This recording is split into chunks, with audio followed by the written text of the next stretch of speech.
given a positive integer k. So in the input, I will be given one thing. I will be given an integer k. What this k means? Okay, we will see. Now, my task is I have given some row conditions and some column conditions. The row condition is an array where each array element is also another array. Just saying that above I, below I, which means for row condition, this element should be above, this element should be below. As you can see, if I have 1, 2, so 1 should be above, 2 should be below.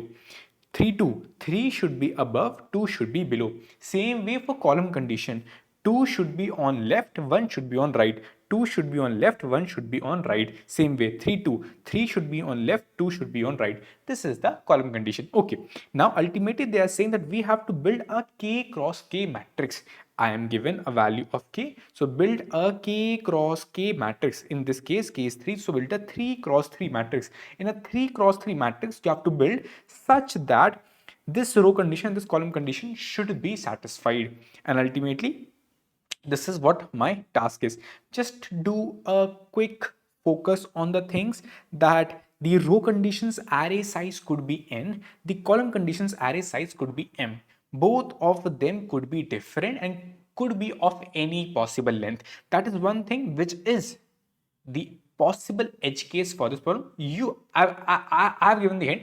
You think of it how and why, but I will tell you later on. So now we realize that ultimate aim, maqsad is that I have to go and look at this and I have to tell, okay, only focus on, let's say, rows. I should know one thing. One element should come before two, right? Three element should come before two. Okay, so now if I just think only from the row perspective, forget about the column, I just know that 2 can come after. So in the very beginning, 3 should come or 1 should come. So I can easily place that I can have a 1 also or a 3 also. So in the first or second locations, first or second rows, either I can place a 3 or I can place a 1. Totally up to me. Then basically if I place a 3 or a 1, then these two will be satisfied. Then the last one I will be placing a 2 because of this. Okay, same way here, if I just put the column conditions in line, then it simply says that 3 should come before 2 and 2 should come before 1. It is strictly, which means 3 should come before 2 and there's 2 here and then 1 here. Now if I try to match both of them, if I try to match both the conditions, what will happen? Okay, you know, 3 will have to come here, so 3 will come here.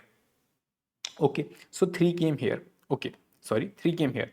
Now 1 needs to come at the second row. 1 needs to come at the second row. In this scenario, you might ask, Aryan, what should I do now? Simple. If 3 needs to come to second row, simply place it. Now we know that its location is this. Same way, 2 needs to come here. Thus, this is the answer which you have got. So you see that firstly, I try to build the actual order for rows, actual order for columns, and then just club them up, putting out the elements together.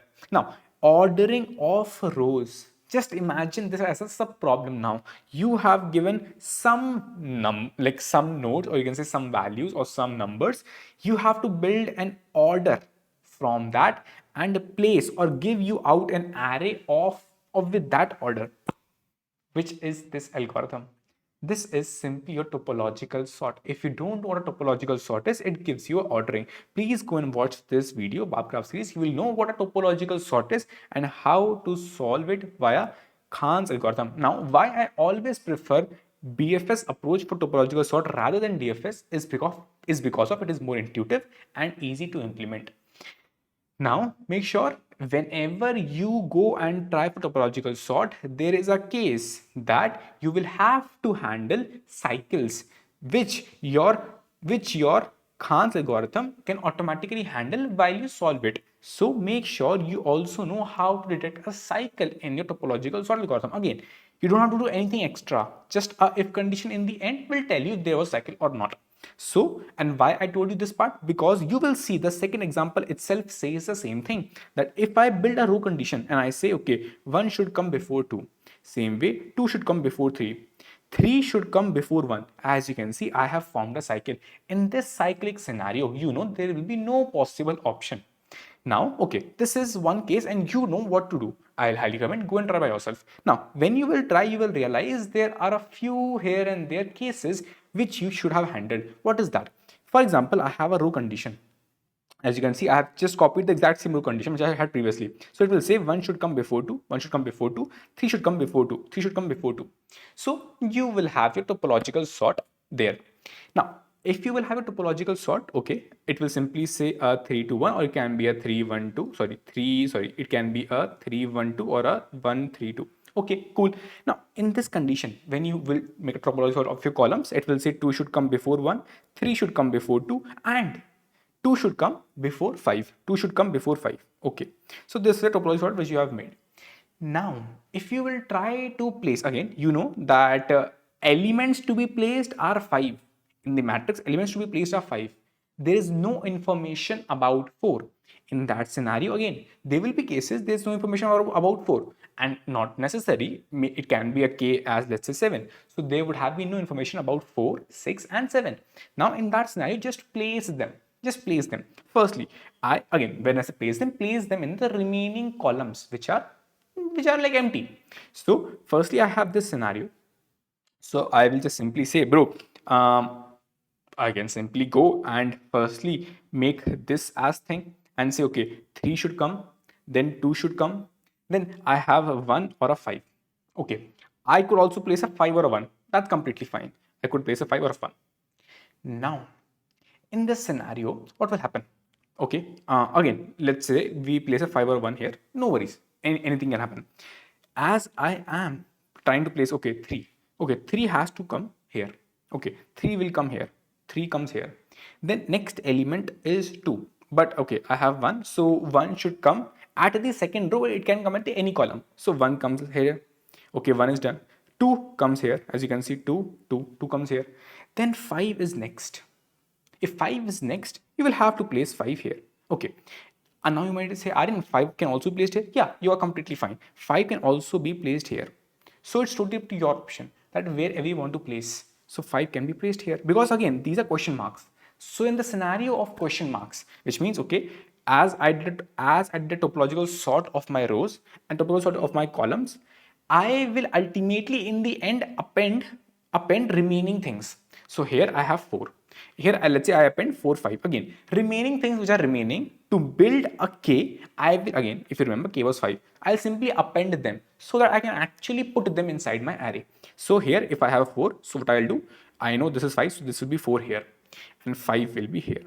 So this will be my final answer. So you see that I simply made sure that even if I have built my entire array, still, because the array size was not necessarily equal to some specific thing, it can be n or m, it can be anything. So whatsoever is remaining, just append them in a corresponding row and column, and then make sure that you have everything, so that when you're trying to build your final matrix, you'll be able to easily build it. And how I will build it? Simply, I will just iterate on, let's say, column. I will firstly place and tell them, okay, 3 should come at this column, column 0, column 0, column 1, column 2, column 3, and then 4 will be here, it will come at column 4.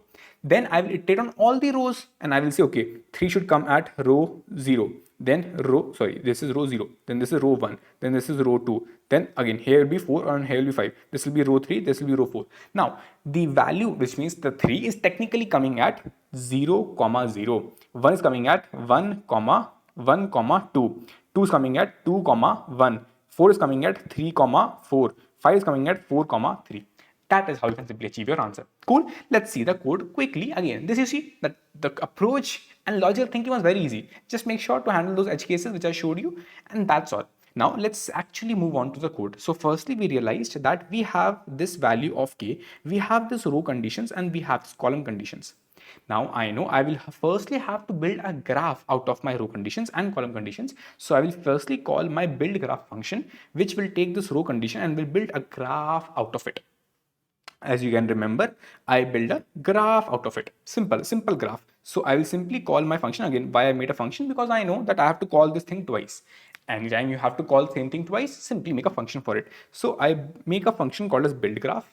It will ask for a condition. Again, this condition is an array, is an array in which one element of the array is, let's say, 1 comma 2. Here it is 2 comma 3. Says there's an edge from 1 to 2. There's an edge from 2 to 3. So this is an array which I have to build. So I'll iterate. I get a u and a v. This is u, this is v, and I should place an edge from u to v. This is an edge. So from u to v, I place an edge, and then I just return the graph. Now I have built the graph. Same way, I will build the column graph also. Now, when both the graphs are built, now the task is to find the topological sort for both of them. So I will make another function called topological sort. Again, this is simply a BFS topological sort. If you have not watched, go and watch that video. Link in description and comment section.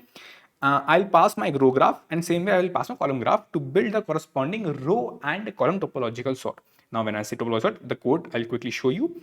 It simply says, firstly, get the in degree of all the nodes, in degree as in degree, incoming degree. So then go to the queue and mark things as visited. Now go on to and say for all the nodes having in degree of 0, these are the starting nodes for you. Now try for your topological sort, which means while the queue is not empty, simply get the node of the queue, mark the node as visited, and push that node in a topological sort. Try for its children, and you can only push the children when its in degree has become 0. Again, this entire code is explained in the BFS video. Now you know that ultimately there are two possible cases.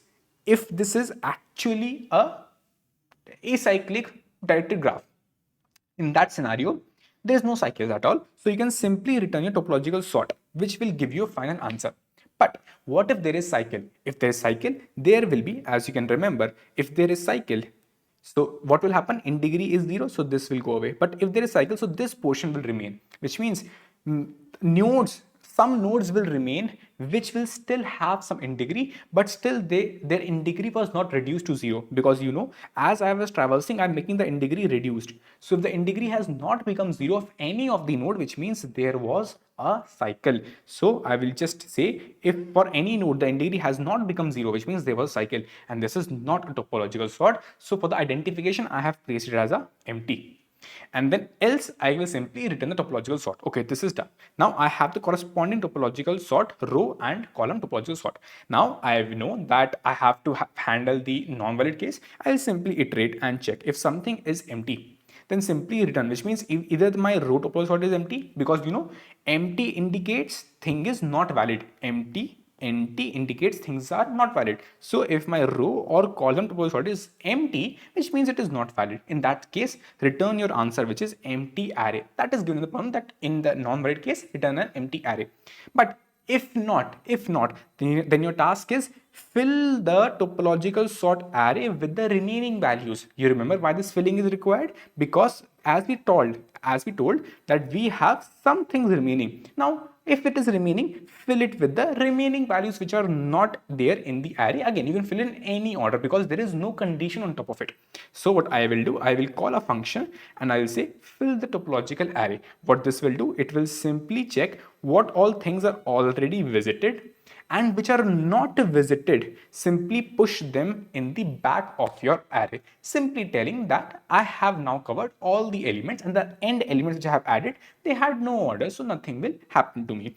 But now I have all the elements in both of my column and row. Now simply, when you have got entire array, both column and row, your task is to start building your final array. And as we told above, this is how we will build it. We will simply iterate on our column, we will simply iterate on our row topological sort, and when we iterate, we will assign them the corresponding indexes. So if I go and show you back, here is the same thing which we have done. That, let's simply paste it here, and this is go. So we simply iterate on all the columns first, because you can see I just get the corresponding element column index, which means I just said for 3 the column index is 0, for 2 the column index is 1. So for 3 column index is 0, for 2 column index is 1. This is how I got the column index. Now I will simply iterate on all the rows, and I have to get the answer now. So I'll simply say, bro, listen, at the index I, for this specific element, because that now I'm iterating on 3, I would technically place this 3. Okay, I should, let's say, take a 2. So I have to not now technically place this 2 inside this row 2. I'm iterating on all the rows now, right? So I know the row is 2. I have to go and find, and I also know if the row is 2, the corresponding value is actually 2. How it is to 2? Simply checking the row topological sort of that specific index 2. So at row topological sort at index 2, again r equal to, I have a value of 2. Now in this scenario, you know the element value is 2. What is its j index? Simply go and ask for your j index, and j index you have stored at column index. So for column index, for that specific value, which is row topological sort of I will know this is its corresponding column index. Now I have the row index, I have the column index. Simply place the value. Value was, as you remember, row topological sort of I. Now with this, I will simply place the values, right? And ultimately, I'll get my answer sorted. As I'll get my answer, all things sorted. Now, what is the time? For sure, I will have to build a k cross k matrix. Where is it gone? Yeah, k cross k matrix. So for sure, a k into k time will be there. Now you did, considering your row condition size was n, column condition size was m, thus your time will be n plus m because of this, because of this. So time will be k square plus n plus m, and because you are using your graph and your row graph and column graph specifically for row condition and column condition, the space will also be n plus m. There is no space used for k square because that is required by the problem itself. Cool. I hope you guys got it. Again, the problem was easy, but the implementation is a bit tricky. Bye bye. Take care. Do connect on Twitter. Bye bye.